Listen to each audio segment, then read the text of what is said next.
Comedy करना और comedy की लिखना, मतलब ये दोनों पार्ट ही आपने अदा किया है कि कोई आपको ऐसा हेल्प भी कर देता है कि मतलब आप कॉमेडी उठाते कहाँ से? समझ अनसेड रूल जैसा है कि आप जो कर रहे हो स्टेज पे वो आपका ही लिखा होना चाहिए। ज्यादा से ज्यादा 10 से 20% किसी दूसरे कॉमेडियन का इनपुट रहता है, बाकी मोस्टली अब जो कॉमेडियन बोल रहा है उसी के ही थॉट्स होते हैं। आपका जो पहला फ्लॉप शो या आपका जो पहला जो खराब इंसिडेंट रहा पब्लिक से, वो आप कैसे बयां करते हैं? ये तुरंत ही सिखा देती है कॉमेडी।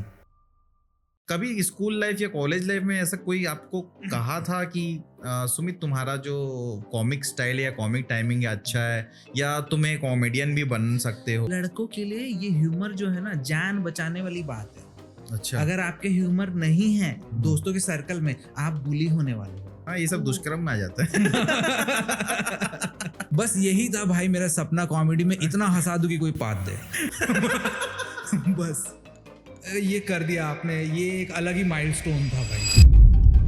जय जोहार, जय छत्तीसगढ़। मैं हूं आपका होस्ट दोस्त नरेश विश्वास।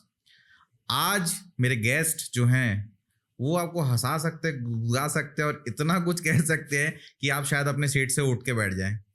बोलेंगे आज का पॉडकास्ट सबसे बेस्ट गया। आज के होस्ट और दोस्त के आज गेस्ट हैं miss comedian Sumit ji. Hello hello hello, नमस्कार सुमित जी। यार एक तो आपने शुरू में ही प्रेशर दे दिया कि आसान है। मैं सोचा था पॉडकास्ट, बट लेकिन थैंक्स फॉर हैविंग मी यार। ये मेरा पहला पॉडकास्ट है and I am really happy कि रायपुर में लोग कंटेंट क्रिएशन को सीरियसली ले रहे हैं और thank you, thanks for having me. आप सीरियसली ले रहे जिस चीज को बोल रहे, लेकिन इस पॉडकास्ट को सीरियस मत बनाना। नहीं, वो तो नहीं होगा। मैं किसी भी कॉन्वर्सेशन को लाइट अप रखना, क्योंकि आजकल मैं देख रहा हूँ कि सबके लाइफ में बहुत ज्यादा हेक्टिक शेड्यूल चल रहा है और काफी सारे पॉडकास्ट आजकल दड़ावने होते जा रहे हैं। ये तो हमारा पॉडकास्ट काफी अच्छा जाएगा क्योंकि आज आप हैं हमारे साथ। तो चलिए सुमित जी, आपसे पहला क्वेश्चन लेते हैं। सुमित जी, आपकी औपचारिक शिक्षा, ये तो बहुत ज्यादा ही हो जाएगा हिंदी। सुमित जी, आपकी शिक्षा कहाँ से हुई, यानी स्टडीज आपने क्या क्या किया और आपका एजुकेशन के बारे में जर्नी कुछ बताइए। मेरी स्कूलिंग भिलाई से हुई है। ओके। मोस्टली बीएसपी के जो स्कूल्स होते थे, यस यस, टिल 12th मेरा वहाँ पे पूरा बीएसपी से के स्कूल से ही स्कूलिंग हुई है। और उसके बाद मेरा 1 साल ड्रॉप किया था। उसके बाद फिर एनआईटी रायपुर से मैंने 4 साल की कोर्स इंजीनियरिंग करी है। उसके बाद से फिर मैं जॉब में ही हूँ mostly. NIT, wow, very good. मतलब एनआईटी में सिलेक्शन होना काफी बड़ी बात हो जाती है। Thanks to state Kota.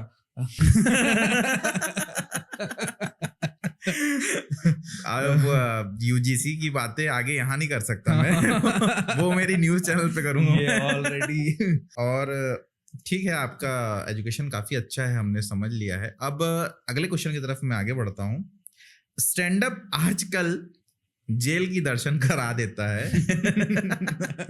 तो काफी स्टैंड अप कॉमेडियंस आजकल तो सुप्रीम कोर्ट का दरवाजा खटखटा रहे हैं। एक्चुअली इस पॉडकास्ट पे आने का रीजन भी यही है क्योंकि आप एडवोकेट हो। तो पता नहीं कब इस कॉन्टेक्स्ट में मिल रहे हैं तो अच्छा है। कॉन्टेक्स्ट चेंज होगा तो फिर बट लेकिन नहीं, आपकी बात बिल्कुल सही है। और मैंने being from comedy industry only, मैंने बहुत सारे ऐसे देखे हैं केसेस जहाँ पे एफआईआर हुए और जेल के जो आपने दर्शन बोले वो तो सबको पता ही है। बट लेकिन जेल के दर्शन जिनको हुए उनका कैरियर बन भी गया और थोड़ा बिगड़ भी गया। प्रोज एंड कॉन्स दोनों चीज के हैं। बट लेकिन मैं ये कहना चाहूंगा कि बहुत इट डजंट हेल्प। मतलब एक एलीट सोसाइटी जाने का ये नेगेटिव रास्ता तो सही नहीं होगा। हाँ, ये बिल्कुल भी मतलब ये सही नहीं है। कौन चाहता है? देखिए, एक कॉमेडियन स्टेज पे जोक करने जाता है, अगर उसकी मंशा ये है कि यार मैं ऑफेंड करके कंट्रोवर्सी क्रिएट करूंगा, तो फिर मतलब ये तो गलती है। आप कॉमेडी के सेक के लिए, अगर मैं उसका मोटिव जानना चाहूंगा। जैसे मान लीजिए आप स्टेज पे गए, आपने जोक लिखा है, कभी ये होता है कि यार मैं ये जोक बोलूंगा, उसने आगे तक नहीं सोचा होता है कि ये किसको ऑफेंड कर देगा। तो ये तो बात है। अगर ये आपका इंटेंशन है तो मैं उसको एक ऑनेस्ट मिस्टेक मान सकता हूँ। हाँ, क्योंकि पब्लिक कहीं भी और कभी भी ऑफेंड हो सकती है। इन लाइव जनरल में भी हो सकती है। ऑफेंड होने का क्या रूल है इसमें? सुप्रीम कोर्ट मतलब कोई वो मतलब ऐसा किसी भी लॉ में लिखा तो नहीं कि ये मतलब है डेफिनेशन, बट लेकिन पूछ रहे हैं। नहीं still, बता रहे मतलब आप अब ये भी एक बात हो गई कि ऑफेंड कौन हुआ है। अगर कोई ऐसे ही है जिसके पास पावर नहीं है, हो जा भाई ऑफेंड, मुझे क्या फर्क पड़ता है। बट एक बार किसी पावरफुल इंसान को आप ऑफेंड कर दिए, और अब वो भी है कि किस लेवल पे ऑफेंड किए हो आप। इस लेवल पे ऑफेंड कर दिए हो क्या कि वो आपके पीछे पड़ जाए, तो फिर आप संभाल लो उसको। फिर कैसे संभालोगे वो?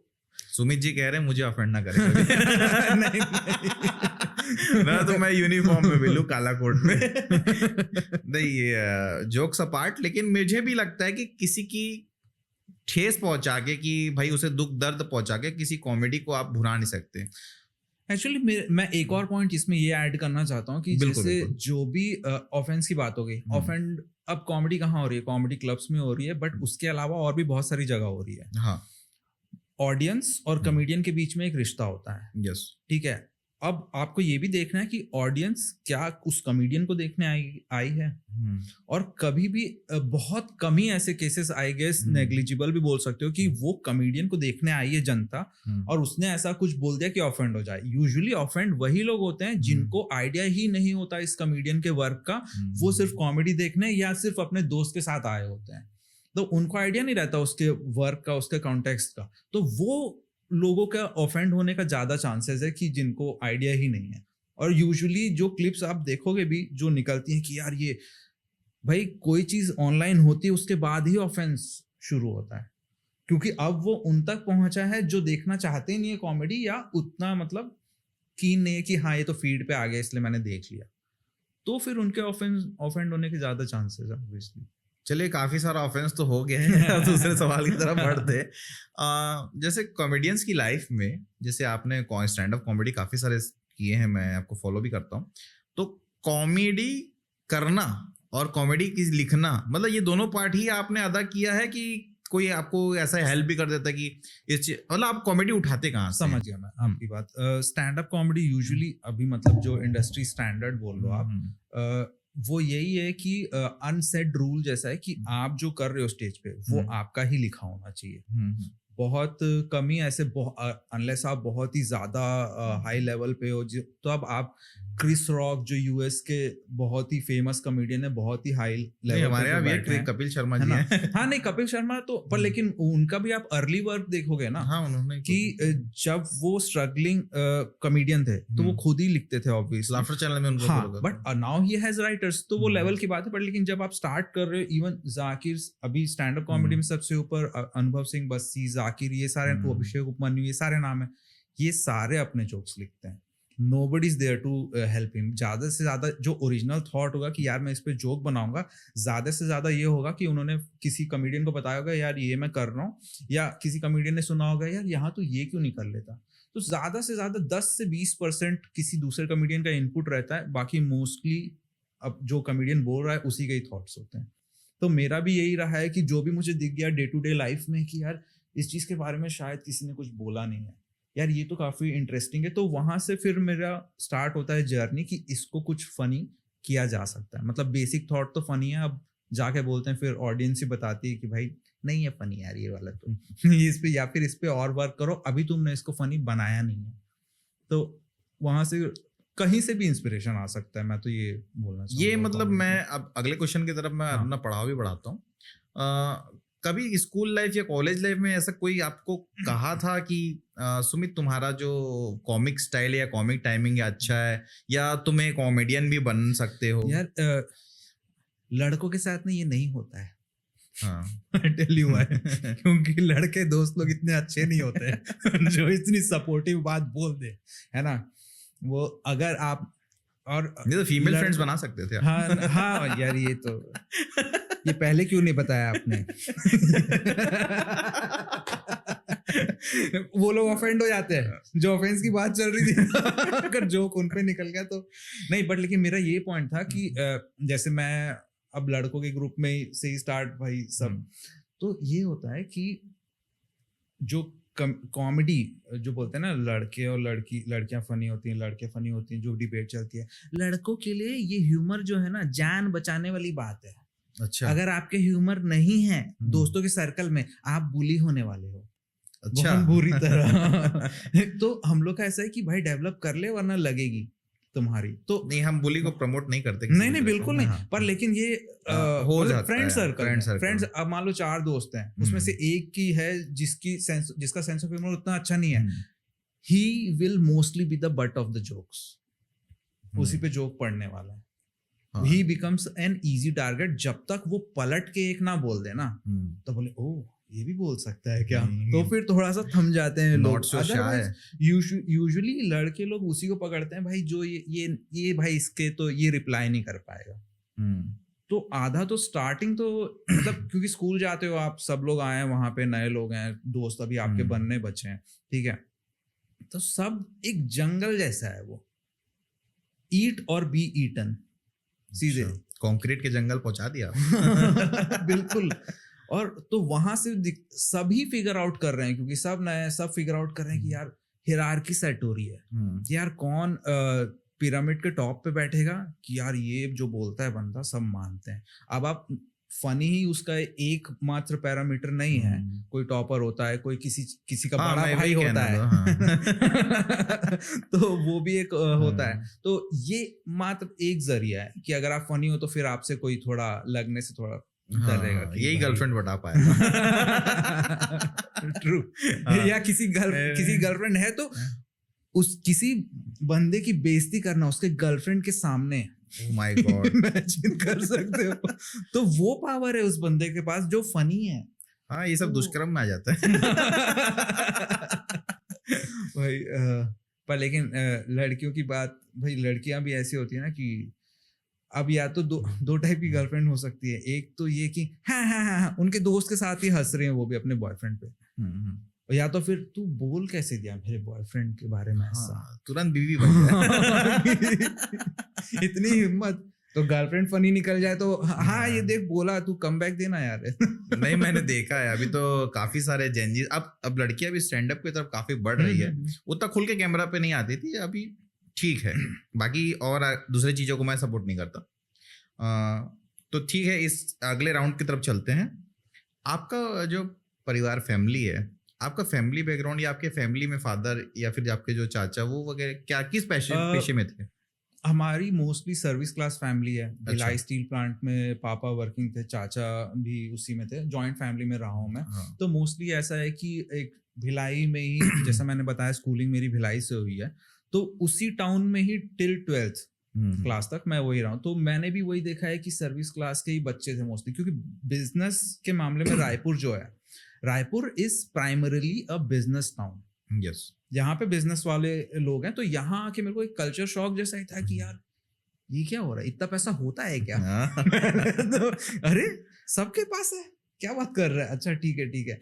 तो भिलाई में एक वो है ना कि आप सर्विस क्लास वाले का टाउन में हो, आप सबकी इनकम लगभग एक ही जैसी है। हाँ, स्टैंडर्ड ऑफ लिविंग एक पैरामीटर पे चलता है। वही इंडियन कॉफी हाउस में खाना, वो मिडिल क्लास वाले जो प्रॉपर सारे जितने भी स्टीरियोटाइप्स है, हाँ, वो ट्रू हो जाते हैं एक तरीके से। फिर शाम के जैसे ही दोस्त लोग निकलते, जैसे सिविक सेंटर में चलो हरिराज में कुछ खा लेते हैं। यहाँ तो मैं सच बता रहा हूँ, जैसे हमने बोला ना बिजनेस वाला टाउन और सर्विस क्लास वाला टाउन, इसलिए वहाँ के रेट कम है। हाँ, रहता ही है ना वैसा। रायपुर में आपको हर टाइप का मिल जाएगा। मेरे फ्रेंड ने मुझे बोलता है कि मैं एडीओ गया यार, कुछ थोड़ा सा गर्लफ्रेंड को इम्प्रेस करने गया, 4500 पहले घंटे पे खत्म हो गए। इम्प्रेस हुई कि नहीं पहले? नहीं, वो दूसरा घंटे में वो निकल गया था ना। छोड़ भैया, इम्प्रेस के चक्कर में आज मेरा फिर सैलरी ना खत्म हो जाए। तो मतलब बेसिकली मतलब आपके फादर अभी बीएसपी में है कि रिटायर हो गए? अच्छा, तब उनसे मैं रैली में मिल सकता हूँ। क्योंकि अभी तो धरना प्रदर्शन जोरों पे है। घर में पहला इंसान जो आपको लगा हो कि नहीं इनकी कॉमिक सेंस अच्छी है या कॉमेडी उनकी अच्छी लगती है? एक्चुअली हमारा फैमिली, जैसे मैंने बोला था ना वो जंगल वाली बात स्कूल की, कि सभी फनी है। हमारे घर में सब फनी है, बहुत धार फनी है। अच्छा, मतलब, फिर तो रोस्ट आप ही होते होगे ना? हाँ, मैं होता था पैदा होते से ही रोस्ट हो रहा हूँ।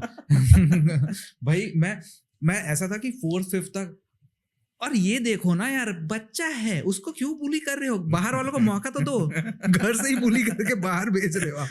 तो 4th-5th तक तो ऐसा था कि मैं रोते रोते जाता था मम्मी के पास, मम्मी मेरे को ये बोल रहे हैं, देखो ना देखो ना। क्या फादर? हाँ, फादर भाई, और दादी, बुआ, चाचा, सब सब सब, no, everybody savage in my family. तो ऐसा कुछ ना कुछ बोल दिया। फिर मैं जाते रोते हुए पहुंचा मम्मी के पास, मम्मी ये बोल रहे हैं, कितना सुनेगी माँ? अरे तू हर 1 घंटे में आ जाता है रोते हुए, जाके कुछ दोबारा जाके बोल कुछ उनको। अच्छा, मैं बोला, वो ऐसा करना होता है क्या? फिर मैं जाके दोबारा कुछ, हाँ फिर ये, तो फिर मैंने रिप्लाई दिया। तो मैंने वो जैसे पहले बोला था ना फ्रेंड सर्कल में, वो मेरे घर पे भी ट्रू था कि अगर रिप्लाई दे, ओ चलो चलो, मजाक लेना सीख गया लड़का। हाँ। ये ऐसा हुआ। तो फिर वहां से धीरे धीरे कि नहीं, रोना नहीं होता, आपको पलट के बोलना होता है। तब जाके फिर वहां से डेवलपमेंट एक्चुअली शुरू हुआ, जो फनी का जो है। हाँ, कोटा फैक्ट्री मतलब घर ही पे ही था। हाँ हाँ, बिल्कुल बिल्कुल, फनी के केस में तो बहुत ज्यादा। अच्छा, मैं ये एक मिथ है कि क्या है पता नहीं, आज मैं आपसे पूछना चाहता हूँ, as a stand up comedian है आप और नौकरी भी कर रहे हैं। हाँ। तो कितना मुश्किल रहता है कि जैसे नौकरी करने गए, बॉस ने बोला कि ये मुझे आज चाहिए, मतलब चाहिए, और आपका इवनिंग में शो है। ओके। तो मनी मन आप सोचते होंगे नहीं अब इस आदमी को क्या बोलो कि वो टिकट ही पकड़ा दे, सर आप भी आना। संडे को रखो शो। नहीं, बट लेकिन आई गॉट योर पॉइंट कि जो प्रॉपर जो एक प्रेशर वहां का रहता है। हाँ, और दिमाग कुछ भी लिखना है तो फ्री होना चाहिए। और कॉमेडी को बैलेंस करना कैसे कर रहे हैं ये? आप ना जैसे ऑफिस में हो और अगर आपकी बहुत हाई डिमांडिंग जॉब है कि इट डिमांड्स टाइम और एनर्जी ऑल्सो, तो आप के लिए मुश्किल है कॉमेडी लिखना, क्योंकि कॉमेडी लिखने के लिए आपको उस मतलब माइंडसेट में रहना कि यार मैं रिलैक्स्ड हूँ। अगर आप रिलैक्स माइंडसेट में नहीं हो, आप सोच रहे हो कि यार ये काम इतना बचा है, आप नहीं कर पाओगे कॉमेडी। मतलब एटलीस्ट उस पर्टिकुलर टाइम पे जोक तो नहीं लिख पाओगे। आप खुद ही सोचो, मतलब ये true for every human being.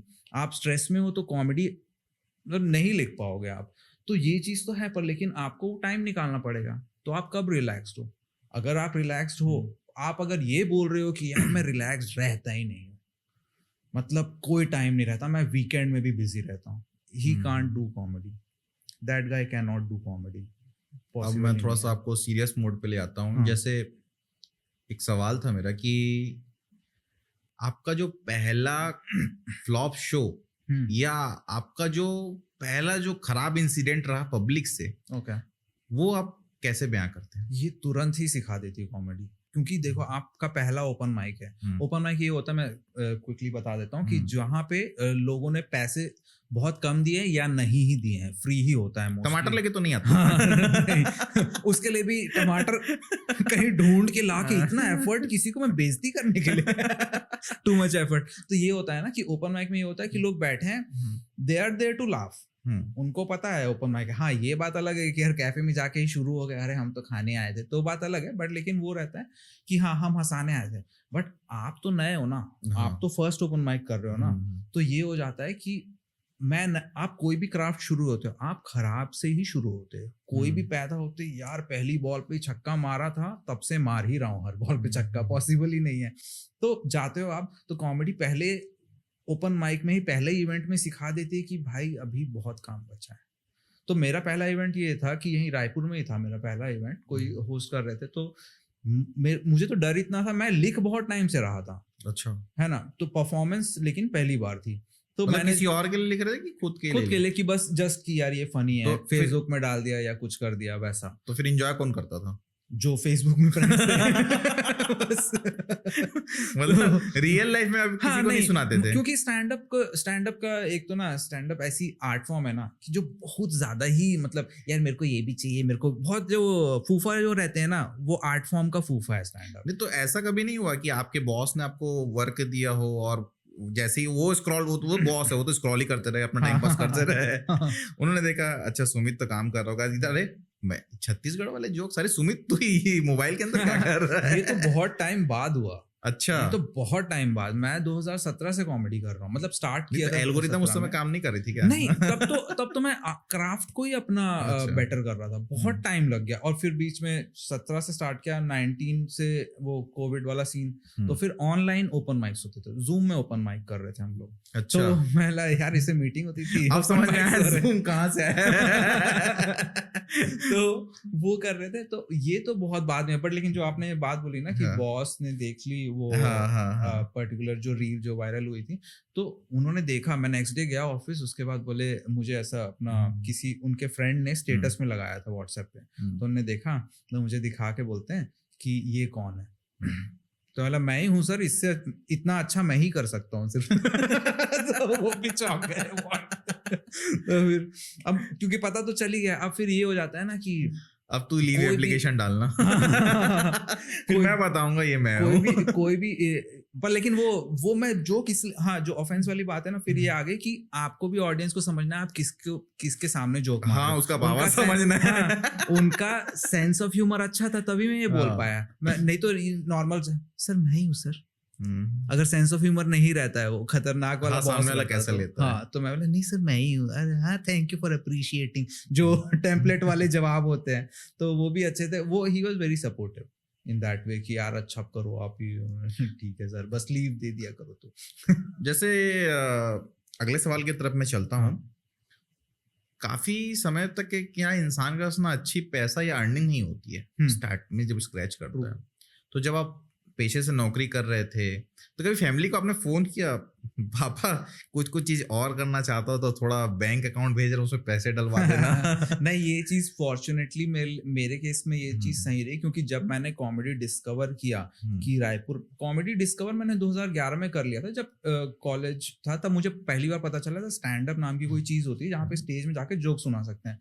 पहला वीडियो मैंने रसल पीटर्स का देखा था, इंडियन डैड्स के बारे में, वो मुझे बहुत ही ज्यादा रिलेटेबल लगा। वाह यार ये क्या चीज है, बहुत ही फैसिनेटिंग लगा था ये आर्ट फॉर्म। तो मैं बोला ये तो मेरी फीड पे आ गया, चलो ये बेस्ट तो नहीं हो सकता, ऐसा कोइंसिडेंस तो नहीं हो सकता कि बेस्ट आदमी मेरे फीड में आ गया। तो मैंने सर्च किया कि कौन है बेस्ट, तो फिर मैं जब यूएस के जब टॉप कॉमेडियंस थे, लुई सीके, बिल बर वगैरह, तो मैंने उनको देखा। पर मैं बोला ये देख तो लिया, ये एग्जिस्ट भी करता है, बट कहाँ एग्जिस्ट करता है। तब मुंबई, पुणे वगैरह, मुंबई और दिल्ली मोस्टली, और बैंगलोर में थोड़ा बहुत होता था। तो मैं बोला यार यहाँ तो जा नहीं सकता ना, ऑब्वियसली अब मैं स्टूडेंट ना हूँ, अभी मुझे पढ़ना लिखना है भाई और नौकरी वगैरह करनी है। तो फॉर्चुनेटली मैं जब 2000 मतलब मैं पहले बैंक में लगा था, 4 साल मैंने बैंक में काम किया था। अच्छा। तो तब ये था कि यहाँ तो है ही नहीं तो करूँ क्या। नहीं तो नोट गिनते वक्त भी कॉमेडी सूझ रही होती है, एक आध काम कर देता चूहों पे इंजाम आ जाएंगे। बेचारे चूहे, मुसवा उठा ले गया एक बंडल। भाई ये सब जो मुझे स्टैंड अप कॉमेडियन मत समझना। मैं पॉडकास्ट में सही हूं। अच्छा पॉइंट था भाई, बहुत अच्छा पॉइंट था ये। पर लेकिन ये था ना कि अब जैसे वो मैंने जब पहले जो बात बोली थी कि जब जिसके दिमाग में बोलता है कि भाई मैं तो 24 घंटा में कुछ ना कुछ वर्क सूझता रहता था, तो तब मैं वो था बैंकर के उसमें। फिर मैं मतलब वो था कि हाँ पता है स्टैंड अप होती है, हाँ नहीं कर पा रहे तो क्या हो गया, कौन सी बड़ी बात है। तो 2013 से लेके 17 तक मैं बैंकिंग में था। तब फॉर्चुनेटली यहाँ पे सीन मतलब उतना कुछ था नहीं। मैं 17 में मैंने जॉब स्विच करी और फिर पता चला कि अब तब थोड़ा जॉब जो था। अभी करंटली किस जॉब में आप? नहीं मतलब प्रोफेशनली नहीं बोल रहा हूँ, मतलब वो भी ऐसा बैंकिंग काम है कि नहीं अकाउंट्स में ही सेक्शन है, पर लेकिन जो बैंकिंग जो है उतना डिमांड उस जैसा डिमांडिंग हाँ, वो क्योंकि बहुत टाइट सिचुएशन रहता है, शेड्यूल टाइट रहता है। There is no like bank बंद हो जाता है भाई 4-5 बजे जो भी। नहीं तो आप लोग तो उसके अंदर रहते ही है ना। हम लोग मर रहे होते वहां पे, तो वो 8 बजे 9 बजे तो वैसा रहता था। अब जब मैंने जॉब स्विच किया, नहीं ये इंसिडेंट हुआ भी कि मेरे फादर ना कोविड के समय वो अब उनको पता नहीं था कि बैंक चालू है, 2000 के नोट ये वो उस समय नए नए आए थे ना। तो अंदर कर्मचारी लोग काम करते दिखता है आपको, वो शटर लगी रहती है आधा, तो वो उनसे भीड़ पड़े, अरे सब तो है तो पैसे तो ले लो। तो उनको वॉचमैन समझा रहे नहीं 4 से 5 बैंक बंद हो चुका है, हमने इनको कैद कर रखा है। आप जाओगे आपको भी गिनने बैठा देंगे। तो आप भी प्लीज। नहीं ये तो बात सही है, वो कॉमन पब्लिक के लिए समझना इतना मतलब मुश्किल ही है कि ये वहाँ उस वो समय लोग क्या कोरोना में करते हैं। सबने देखा, पहले हाँ, उस समझ में नहीं आता था। हाँ, ट्रू। हम्म, तब पहली बार ऐसा लगता है ना कि पब्लिक वो एक्सेप्ट कि हाँ यार बैंकर काम तो करते हैं वैसे, हाँ। हमेशा इनका पासबुक प्रिंटर खराब नहीं होता। और ये काम सिर्फ करा आए। इनसे।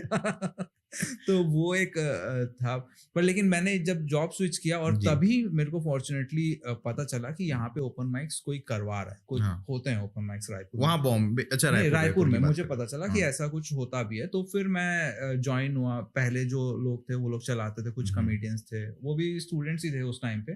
तो मैंने ज्वाइन करे, पहला ओपन माइक किया 2017 में। फिर वहां से मैं जुड़ गया कि अब ऑर्गेनाइज भी करवाना और मतलब एक तरीके से उसको लेके ही चलना सीन को कि हाँ ओपन माइक करवाएंगे, आप आओ अपना दूसरे जो कॉमेडियंस आपका पहला रील जो फटा, मतलब हाँ। वो तो वायरल गया, मैं छत्तीसगढ़ से हूँ, वो कहाँ का सीन था? वो कहाँ? हमारे ही कॉमेडी क्लब का है, जो अखाड़ा हाँ, जो है हाँ। बेबीलोन कैपिटल में हाँ, जो है हाँ। 5th फ्लोर में, वहां पे हम लोग क्राउड वर्क शो कर रहे थे। मैं और दिव्यजीत है, एक फेलो कॉमेडियन है। तो हम लोग क्राउड वर्क ही कर रहे थे। तो एक बंदा था, वो उससे मैंने पूछा, ऐसे क्राउड वर्क कर रहा था कि आप कहाँ से हो, तो वो कहाँ नॉर्थ साइड से था। मैं बोला हाँ अच्छा। तब फिर मुझे एक रियलाइजेशन हुआ कि यार हम लोग तो मैं छत्तीसगढ़ की बात करते करते फिर मुझे रियलाइज हुआ कि हाँ हाउ वाला जो था कहीं बैक ऑफ माइंड था। तो मैंने उस टाइम पे जोक मार दिया था, वो बिल्कुल भी प्लान नहीं था, वो क्राउड वर्क का एक हिस्सा था छोटा सा कि यहाँ। तो फिर जब जनता का, लेकिन जो वहां बैठी थी उनका जो रिस्पॉन्स देखा मैंने कि यार इस पे एकदम मतलब जोर जोर से तालियां और वो सब, मतलब ब्रेक थोड़ा सा 2 सेकंड 3 सेकंड लेना पड़ गया दोबारा बोलने से पहले। तब मेरे को रियलाइज हुआ कि नहीं, ये इनके लिए बहुत ज्यादा रिलेटेबल है। वो बाकी किसी भी शो के उस पर्टिकुलर शो के बाकी किसी भी लाभ से वो बहुत अलग था, वो रिलेटेबिलिटी वाला लाभ था। तब मेरे को रियलाइज हुआ कि यार ये अलग है। तो मैंने उसको फिर डाला था और बहुत सारे लोग, इतने अच्छे कमेंट्स आए, बुरे भी आए बट छोड़ो। अच्छे कमेंट्स आए और इतने अच्छे लोगों के आए और फॉलो किए, और फिर बहुत ज्यादा वर्ड ऑफ अप्रिसिएशन आया कि यार ये बहुत अच्छा किया आपने। तो फिर वो एक चीज जो आप कब से कर रहे हो, जैसे कोई भी कंटेंट क्रिएशन जर्नी में आप करे जा रहे हो, यार कुछ हो ही नहीं रहा है। तो वो एक था कि मतलब एक होता है ना, बैरियर टूट जाता है कि आप कर सकते हो कि यार आप, मतलब ये हुआ तो बाकी कोई और रील क्यों नहीं हो सकती। तो फिर एक जो कॉन्फिडेंस आया कि ओके करते हैं भाई हमारा भी एक तो हाव काट के डाल देना। मैंने उसके बाद एक्चुअली कंटेंट क्रिएटर्स जो रायपुर स्पेसिफिक कंटेंट क्रिएटर्स है ना, उनको हवा पे रील बनाते हुए देखा है मैंने 2-3। मैं बोला सही है यार, कंपटीशन स्टडी तो करना ही चाहिए। अच्छा, आपका मैरिज हो चुका है क्या? हाँ। तो अब तो सवाल पूछ सकता हूँ, वैलिड है। अब ना आजकल ना लड़कियों के पिता का ना बहुत ही खतरनाक सवाल, न्यूक्लियर मिसाइल वाला सवाल आने लगा है। आपका पैकेज कितना है, आप क्या करते हैं, कितना कमा लेते हैं? तो ये फेस करना पड़ा आपको भी? नहीं, एक्चुअली मेरी तो लव मैरिज है। अच्छा। तो मैं बोला कोई ये सवाल पूछे उससे पहले ही मैं शादी कर लेता हूँ। बाय। बट लेकिन ये जो आपने बोला ना, मैं एक तो मीम्स भी, एक तो गवर्नमेंट जॉब चाहिए, गवर्नमेंट जॉब वाला दामाद चाहिए, ये वो, और पैकेज। भाई मेरे सीनियर हैं, वो अच्छी खासे IIM से पास आउट है, अच्छी उसमें रेप्यूटेड कंपनी में जॉब करते हैं और उनका पैकेज भी अच्छा खासा है। मैं बोला सर फिर क्या हो गया, किस चीज की वेट कर रहे हो? उनकी गर्लफ्रेंड मतलब करो फिर, बोलते उनको सरकारी दामाद चाहिए उनके पापा को। मैं बोला अरे यार अब इससे ज्यादा क्या कर ले बंदा यार, वो IIM का पास आउट बंदा सरकारी नौकरी में चला जाए। समझ में नहीं आता यार। मैं तो बोल ही नहीं सकता इस बारे में क्योंकि मेरे आसपास तो मर्डर, रेप, पेडलर, कॉमेडियंस वो तो पॉडकास्ट में, तो मैं अपनी हिस्ट्री बताता तो काफी दिक्कत हो जाती है। मैंने बोला कि नहीं, बट लेकिन ये चीज अच्छी है एडवोकेट के बारे में कि मतलब एडवोकेट का तो प्रोफेशनल या फिर किसी फर्म के अंडर या और भी बहुत सारे हम वहां बोल सकते हैं जहाँ कोई कुछ नहीं बोल सकता। ट्रू। तो आप लोग के केस में जैसे पता चलेगा किसी लड़की के पिताजी को कि यार ये तो सामने वाला एडवोकेट है, तो क्या आप पूछते हैं कि कितना कमाते हो? तो फिर नहीं, बस ये होना चाहिए कि लड़की का पिता एडवोकेट ना होना चाहिए। तो फिर समझ आ जाएगा उसको। तो वेद नहीं खुलता। तुझे संस्कृत आता है? नहीं। हाँ, तब मुझे आती है। नहीं, बट मैं एडवोकेट्स की आज बहुत बूम हो चुका है, एडवोकेट्स की इज्जत आज बहुत बढ़ गई है, क्यों केस बढ़ गए। आज की डेट में सब लोगों का कहना है, कई बड़े बड़े एंकर का कहना है, देश में मंदिर कब बनेगी, कब बनेगी, कब बनेगी। मेरा आज एक सवाल है आपसे कि देश मंदिर कब बनेगा? वाओ भाई ये क्या सवाल है? मैं आई थिंक मंदिर से ज्यादा इम्पोर्टेंट लोग जब बन पाएंगे अच्छे, क्योंकि हम आए दिन इंडियन सिटीजन्स के सिविक सेंस पे क्वेश्चन मार्क देखते हैं, और जो सिविक सेंस को क्वेश्चन कर रहे हैं उन पे भी क्वेश्चन मार्क देखते हैं। तो वो दोनों वे में वो तब तक ठीक, आप मंदिर तो बना लोगे, मंदिर में जाने वाली जनता का क्या, नहीं वो सुधर जाए तो सबसे बैक ऑफ द माइंड में आपको बताऊं एक चीज, हाँ प्लीज, जो एकदम आप बोलोगे हाउ मंदिर में घुसते ही आपके मन में क्या होता है? पहले जूता निकालना चाहते हैं, ठीक है? आप घुसते ही ना गुटखा खाएंगे, ना पान खाएंगे, ना तंबाकू चबाएंगे, ना सिगरेट ले जाएंगे, ना दारू ले जाएंगे। दारू कहीं चढ़ती है भगवान पे, हाँ, वो तो अलग सेंस है, आप पी के नहीं जाएंगे। हाँ ट्रू। जब मंदिर में आपको ये सारे प्रोटोकॉल्स पता है, कहीं लिखे हुए देखा है कि आपने कहीं मंदिर? हाँ, ये तो अनसेड रूल जैसा है, अनसेड रूल है, तो 100% माना जा रहा है। तो क्यों रोडों को भी ना थूका जाए, ना पी के रास्ते में पड़ा रहा जाए, ना कि सिविक सेंस जब आप वायलेट करते हो पब्लिक स्पेस का, उसका कुछ नहीं है, कितना रुपए जुर्माना रहता है, एंड हु केयर्स कौन कलेक्ट कर रहा है? नहीं अभी तो थोड़ा बढ़ गया है। नहीं बढ़ जाए भले ही, पर लेकिन एग्जीक्यूट कितना हो रहा है? हाँ एग्जीक्यूट। और to tell you the truth, जो थूक रहा है बंदा, आपको लगता है उसके पास पैसे देने के लिए होंगे, पुलिस के पास ये जो भी है, ठीक है? I mean there is no fear कि अगर मैं थूक दूंगा तो क्या ही फर्क पड़ जाएगा। और सबसे बेस्ट बात ये है कि एक तो इन्फोर्समेंट की बात हो ही गई, बट एक तो यार कोई देख ही नहीं रहा है, निकल लो थूक के, क्या फर्क पड़ना है? हाँ, जैसे फॉरेन में किस करते देखना आसान है, यहाँ हमको ओपन क्राउड में यूरिन करना आसान है। वही तो मैं चाहता हूँ कि इंडिया बढ़ रहा है तो हर तरीके से बढ़े। यहाँ पे लोग ब्रिटिश कल्चर भी आए, यहाँ टूरिस्ट भी घूमने आए तो लगे वाह यार यूरोप क्यों जाए, हम यहाँ आएंगे, हम इंडिया घूमेंगे। तो ये कहीं ना कहीं हमारे अंदर इस चीज को डेवलप करना पड़ेगा। बिल्कुल बिल्कुल। और चलते हैं अगले सवाल की तरफ। मैं जिनको बहुत अच्छा मानता हूँ, 2 लाइन भी बोल देता हूँ उसके लिए।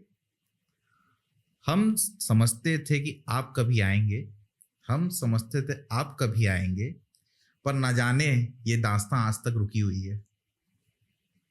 भाई ये रोमांटिक वाला सवाल नहीं, ये मेरे बहुत ही, जिनसे मैं दिल से प्यार करता हूँ, दिल से उनके शो सुनता हूँ, ये जाकिर खान जी के लिए था। जाकिर खान जी जब भी इसे सुने तो मेरे शो में जरूर आ जाए। आपकी मुलाकात जाकिर खान साहब से कब हुई? जाकिर से पहली बार आई थिंक वो सेकंड टाइम आए थे रायपुर, डीडी ऑडिटोरियम में उनका शो था। बस सीट अपना बुक हो गया। बट जाकिर भाई से मतलब जो आप मुझे लाइव सुनाऊंगा मैं। अब उसके टाइम मतलब उस टाइम पे जब जाकिर आए थे तो जाकिर भाई हो चुके थे, he was a big name. DDU में शो करना ऑब्वियसली किसी छोटे इंसान का, मतलब छोटे आर्टिस्ट की बात है ही नहीं। 1500 सीटर है, तो वो आए थे एंड वी वर लाइक कि हम तो वैसी थे कि यार जाकिर भाई आ गए एकदम। और हम लोग वॉलंटियर थे, और आई थिंक मेरे फ्रेंड ने ओपन किया था, सत्यव्रत महापात्रा, और मैं भी उनके साथ गया था। तब मैं कॉमेडी से जुड़े हुए कुछ साल हो गए थे, और वो था कि यार जाकिर भाई से सवाल है ना, कि यार कैसे करते हैं, क्या है थोड़ा। तो उस टाइम पे क्या हुआ था, उस टाइम पे एक जब मैंने आपको बताया ना सेकंड टाइम आए थे जाकिर भाई, इससे पहले जब फर्स्ट टाइम आए थे तो रायपुर के ही एक किसी बहुत ही अमीर बंदे ने बुलाया था उनको। तो ठीक है, उस टाइम पे तो आपका शो है, आपने पैसे दिए जाकिर भाई को, तो हाँ ठीक है वो पर्टिकुलर उसमें। बस सेकंड टाइम जाकिर भाई के टीम ने, हाँ, और उनकी टीम ने शो डाला है, तो वो जाकिर का शो है। तो यू नीड टू अंडरस्टैंड कि ये आपका शो नहीं है, आपका शो वो था। वो आया अंदर ऐसे मस्त बैठ गया, हाय जाकिर। जाकिर इज लाइक कौन है भाई ये? उसका कॉन्फिडेंस देखे जाकिर आल्सो वाज लाइक कि ये कौन है। तो फिर उसके बाद हाँ ठीक है हाय हेलो किया। उसके बाद हम लोग, जाकिर को भी पता था कि भाई कॉमेडियंस के पास क्वेश्चन होंगे और हमारी कम्युनिटी क्या है, तो सारे 5-6 लोग ऐसे बैठ गए हैं कॉमेडियन, और जाकिर भाई बोले हाँ पूछो भाई क्या पूछना है। मतलब ऐसा बंदा है वो। और हमने पूछा और प्रॉपर आधे घंटे तक सारे सवालों के जवाब दिए उन्होंने, और उसके बाद ही वो गए। और जब वो बंदा निकल गया ना, तो उस बोले थे ये भाई पैसा हो जाता है लोगों के पास, बस क्लास नहीं है। लेकिन उसके बारे में ये बोला उन्होंने।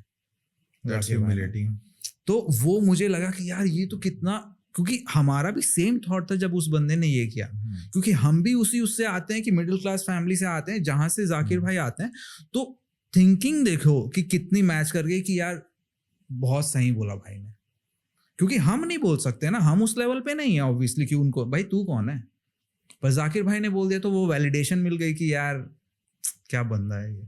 अब मैं आपको क्या ही बताऊं, अब जाकिर खान को मैं तो क्या पापा तक पहचान गए हैं, वो भी थोड़ा थोड़ा देखते रहते फेसबुक में, जाकिर खान साहब ही छाए रहते हुए, दूसरे कॉमेडियंस तो इंस्टा पे आते हैं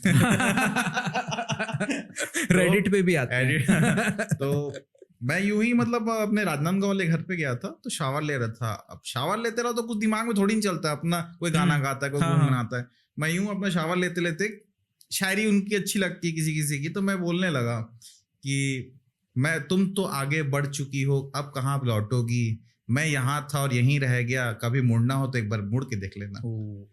अब पापा का पता नहीं कहाँ से आया, क्या आया, मेरे को लगा पापा तो है नहीं, बड़ा जाकिर खान बन रहा है। ओ वाओ क्या तो वहां आपको पता चला कि पापा जाकिर खान सुनते हैं।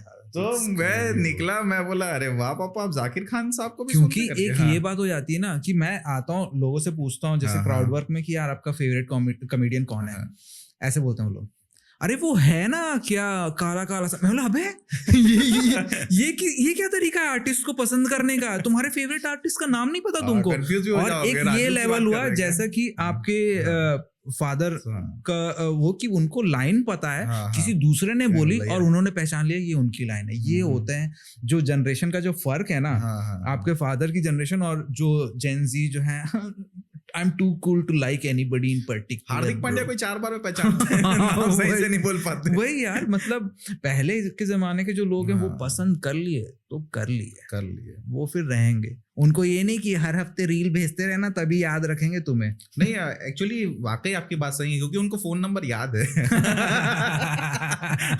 हमारा फोन चोरी हो जाए हम खत्म हो जाते, फिर लोगों सर आपका नंबर मिलेगा चलते हैं अगले सवाल की तरफ। ये आपका थोड़ा सा पर्सनल हो जाएगा, लेकिन आप ही जवाब दे पाएंगे क्योंकि स्टैंड अप कॉमेडियन भी है। क्या एक स्टैंड अप कॉमेडियन जो कामयाब स्टैंड अप कॉमेडियन रहता है, वो कहीं ना कहीं क्या थोड़ा सा रोया हुआ इंसान या थोड़ा सा शुरू में बुली हुआ रहता है? क्योंकि उतना गो थ्रू और उतना अच्छा फ्लो लाना, मुझे लगता है कहीं ना कहीं वो हिडबैक रहता है उसके मन में। ऐसा कोई इंसान कॉमेडियन और नॉट है ना, वो आप ये दिखा दो मेरे को जिसके मन में कोई एक बात हो कि यार ये हो जाता ना तो क्या मजा आ जाता। कुछ ना कुछ तो सभी दबा के घूम रहे हैं कि यार ये वाला रह गया यार somehow, और उसी को इन सम फॉर्म पूरा करने की कोशिश कर रहे हैं। तो स्टैंड अप आपको एक आउटलेट दे देता है कि यार स्टोरी ऐसी थी ना, आप बदल के सुना दो। अपनी स्टोरी में तो जो जाकिर भाई ने बोला था, अपनी स्टोरी में तो सब हीरो होते हैं, तो आप बन जाओ, स्टेज पे बता दो लोगों को और वो झूठ जियो कि यार ऐसा ही हुआ था यार। नहीं, मेरे अंदर भी गड़ी हुई, मैं 2009 में ही यूट्यूब कर रहा था लेकिन मुझे लगता है मैंने कई रील्स देखता हूँ कि 31 का हूँ और आज से मैं यूट्यूब स्टार्ट कर रहा हूँ, आज से मैं इंस्टा स्टार्ट कर रहा हूँ, तो मुझे लग रहा है कि सोशल मीडिया एक नया रिफॉर्म तो लेने वाला है। For sure. आप सोचिए जब स्टैंड अप आया था, काफी टाइम से चल रहा है स्टैंड अप, 2011 के पहले, राजू श्रीवास्तव जमाने से हमने अभी जैसे जो आप एक तरीके से बोल रहे, टर्म यूज करूंगा, न्यू एज स्टैंड अप बोल लो, जिस बैच मतलब जाकिर वगैरह है, तो वो 2011 से चल रहा है। बट लेकिन आप ये देखो जियो के आने के बाद से, पहले अगर अभिषेक उपमन्यु ने जब वीडियोस निकाली थी, 3-4 वीडियोस, छोटी छोटी वीडियोस थी, और उसमें मिलियन जब गया था, 1 मिलियन व्यूज गए थे, तो अब लोगों ने 1 मिलियन बहुत है भाई, क्या क्रेजी है। उसके बाद जियो आ गया, अब 1 मिलियन कुछ नहीं है, मतलब जा सकती है, कोई बड़ी बात नहीं है। तो आप देखो लोगों के एक्सेस मिल गया ना, लोगों को एक्सेस मिला तो ज्यादा लोग स्टैंड अप देखने लगे, कनेक्ट कर वहां से फिर वो बढ़ा। तो सोशल मीडिया जो है वो स्टैंड अप में जब इतना बड़ा चेंज ला सकता है, तो अदर फील्ड्स में तो ऑब्वियसली ला ही रहा है वो। एक जो मेरे ख्याल से ना, इस सवाल नहीं है, सुझाव भी हो सकते हैं लोगों को। स्टैंड अप कॉमेडी में ना बहुत सारी गलतफहमियां हैं लोगों ने पाल रखी है, जिसमें मैं आपसे डिस्कस भी करना चाहता हूँ कि स्टेज में खड़े हो जाओ, किसी को थोड़ा सा बॉडी शेम कर लो, किसी को ये शेम कर लो, किसी को वो कर लो। तो कहीं ना कहीं मेरे को ये आपसे जानना था कि स्टैंड अप कॉमेडी में अगर दूसरे को अगर या किसी को ना नीचा दिखाते हुए अगर कॉमेडी करना हो तो कितना मुश्किल जाता है वो चीज? नहीं है मुश्किल, डिपेंड करता है। बहुत सारे कॉमेडियंस हैं ऐसे जो ना गाली देते हैं, ना डबल मीनिंग जोक्स करते हैं। रवि गुप्ता जी मेरे को अच्छा लगता है। रवि गुप्ता भी डबल मीनिंग करते हैं, बट मतलब वो इन जनरल देख सकते हो। बट आप ये देखो ना, आप सामने वाले का ना कितना सहोगे ना, आप इस पे डिपेंड करता है कि आप सामने वाले को कितना पसंद करते हो। हाँ, आपके दुश्मन ने अगर आपकी तारीफ भी कर दी ना, बोलते हैं यार ये सार्काइज्म था शायद, शक में चले जाओगे। बट आपके दोस्त ने, बेस्ट फ्रेंड ने, है ना, सबसे जिगरी दोस्त ने अगर आपसे आपके बारे में कुछ ऐसा बोल भी दिया, अरे मजाक कर रहा होगा, तो वो भी एक बात होती है कि भाई कितना हद तक आप सह सकते हो सामने वाले का। तो वो वेरिएबल है ना, हर इंसान की हर बात आप नहीं सह सकते ऑब्वियसली। तो ये भी हो जाते हैं कॉमेडियन की कि एक तो अंदर का वो भी है कि यार मैंने ये रूल्स अपने लिए रखे हैं अपनी कॉमेडी के लिए, मैं इनको नहीं तोड़ूंगा। जैसे मैं आपको एक एग्जांपल देता हूँ बहुत अच्छा। राहुल सुब्रमण्यन कॉमिक है, वो आए थे IIIT नया रायपुर, ठीक है। तो अब उनका क्राउड वर्क शो है और उनका क्राउड वर्क कॉमेडियंस बोलते हैं कि यार ऐसे करना चाहिए crowd work without insulting anybody, मतलब ऐसे थोड़ा सा पोलाइट वे ऑफ उनका ना मुझे ना आज भी एक तो याद है कि उसके दोस्तों बोलते तेरी जॉब लगी, नहीं छोटा सा पैकेज लगा, तुझे BMW मिली है, ये अभी मिली है, सर आपको IPL टीम भी मिली है, अरे ये क्या है, हटाओ यहाँ से। तो उसमें क्या हो गया था, वो अपने वो लेके आए थे कि यार मैं ये करूंगा, ये करूंगा, अलग सेंस ऑफ ह्यूमर था जो लेके आए थे। बट अच्छा वहां पे एक छोटा बच्चा था, किसी फैकल्टी के का बच्चा था और काफी छोटा था, बट इतना छोटा था कि वो ऐसे उनको समझ में भी नहीं आया ये बात, बट स्टिल ही रिफ्यूज्ड कि यार मैं बच्चे के सामने नहीं कर पाऊंगा वैसा, मतलब क्योंकि जो मैं सोच के आया था, जो मैं करने आया था, वो इसके सामने नहीं हो पाया। फिर भी उन्होंने शो किया समहाउ, बट लेकिन आप काफी सारे स्टैंड अप कॉमेडियन बोल ही देते हैं ना कि कोई अंडर एज हो तो चला जाए, मैं नहीं करूंगा। तो बट रिफ्रेश करता हूँ मैं अपने क्वेश्चन को और सीधा टू द पॉइंट क्वेश्चन पूछता हूँ, क्या stand up comedian below the belt hit ना किए हुए कॉमेडी कर सकते हैं? करते ही हैं, पर लेकिन देयर आर आल्सो पीपल, वो एक स्टैंड अप कॉमेडियन का पर्सनल एथिक्स है कि वो कितने कहां तक जाना चाहता है। आप जाने को तो कहीं भी चाह सकते हो, क्योंकि माइक जब आपके पास है आप कुछ भी बोल सकते हो, you literally have the power to say anything. अब ये अंदर से आपका जो एथिक्स है, आप नॉर्मल जीवन में आप मान लो अपने वर्ड पे पीछे नहीं जाते हो, मतलब ये अगर एक रूल है ये अपना, आप नहीं करते हो तो वो आपका पर्सनल एथिक्स है। तो मैं ये मतलब कॉमेडियन के लिए बोलना ना बोलना, मैंने बहुत सारे कॉमेडियन से मिला और उनके एथिक्स समझ में आते हैं उनकी कॉमेडी के थ्रू। जब वो स्टेज पे होते हैं मैं देख रहा होता हूँ कि अच्छा ये जो कि अच्छा ये इनकी ये लाइन है, इससे पार नहीं जाएंगे ये। जैसे रजत चौहान है, जैसे मैंने बोला, वो डबल मीनिंग भी नहीं बोलते हैं और उनका हमें ब्रीफ भी होता है कि अगर मैं उनके लिए ओपन कर रहा हूँ 5 मिनट 10 मिनट, तो वो रूल्स मुझे भी फॉलो करने हैं कि आप डबल मीनिंग बात नहीं करेंगे, आप गाली नहीं देंगे स्टेज पे, है ना, और ऑडियंस मुझे फ्री टिकट मिलेगी रजत चौहान। आपने जैसा बताया था ना कि यार मैं इस टाइप की कॉमेडी सुनना चाहता हूँ, Rajat Chauhan would be very best for you. और ऐसे और भी कॉमेडियंस है अभी मेरे दिमाग में, तो वो मेरे ख्याल से ये है कि पर्सनल एक वो रहता है एथिक्स कॉमेडियन का। चलिए फिर आपके साथ आज का लास्ट और रैपिड राउंड फिर खेलते हैं। खेलते हैं बोलना गलत लगेगा, रैपिड फायर राउंड ले लेते हैं। करण जौहर नहीं बनना चाहता मैं। हैकर या डेड ऑडियंस? क्या आप ऑडियंस को हैक करना लेना चाहते हैं कि मतलब कि जो आप बोलें ऑडियंस वो माने, या डेड ऑडियंस रहे कि भाई बस हंसते रहे? नहीं, मैं चाहता हूँ कि भाई इंटरैक्टिव ऑडियंस रहे, इंटरैक्टिव ऑडियंस रहे, जो आपको रिवर्ट करे कि आप सही बोल रहे हो, हंस रहे हो। ये भी बात है कि इंटरैक्टिव किस तरीके से इंटरैक्टिव है। ये जो सवाल मैंने बनाया था, ये थोड़ा सा एक कपिल शर्मा शो में जज साहब आते हैं कि हर बात में हंसते हैं। आपकी जोक्स ना फटे तो भी हंसते हैं। वो भी एक कॉमेडियन की बहुत बड़ी रहती है कि यार ये सब पे हंस दिया, अच्छे कौन से थे। ये तो पता ही नहीं चला हमें। आपको क्या ज्यादा पसंद है, वन लाइनर्स या स्टोरी टेलिंग? स्टोरी टेलिंग, क्योंकि वन लाइनर का ऐसा रहता है कि, पर लेकिन वो क्राफ्ट भी है किसी की, बहुत सारे अच्छे वन लाइनर की जैसे आप ही सोचो कि एक सामने वाले को हंसाना है, ये एक ही लाइन है मेरे पास, हाँ, ये बोल दिया, हंस, अगर नहीं हंसा तो और कुछ नहीं है मेरे पास। स्टोरी आपके पास है, रुक जा, अभी अभी आगे आएगा भाई, आगे आएगा, वाला आगे कुछ नहीं है भाई, सही हो गया, ट्रेन निकल गई भाई। हमारे एक सब्सक्राइबर हाँ, तो मेरे को अभिषेक जी का भी याद आता है कि एक ही पेड़ पे आम, चीकू, पपीता से हर चीज नहीं होता है। ओपन माइक या पेड शो? पेड शो, नाम में पेड है भाई, बट ओपन माइक्स नेसेसरी है ताकि पेड शो मिल पाए। अल्टीमेट गोल तो, लेकिन हर जगह हरा हरा नहीं बोलने का। फिर आपको मेरे को अगले कोट ड्रेस में फ्लॉप जोक डिलीट या रिसाइकल?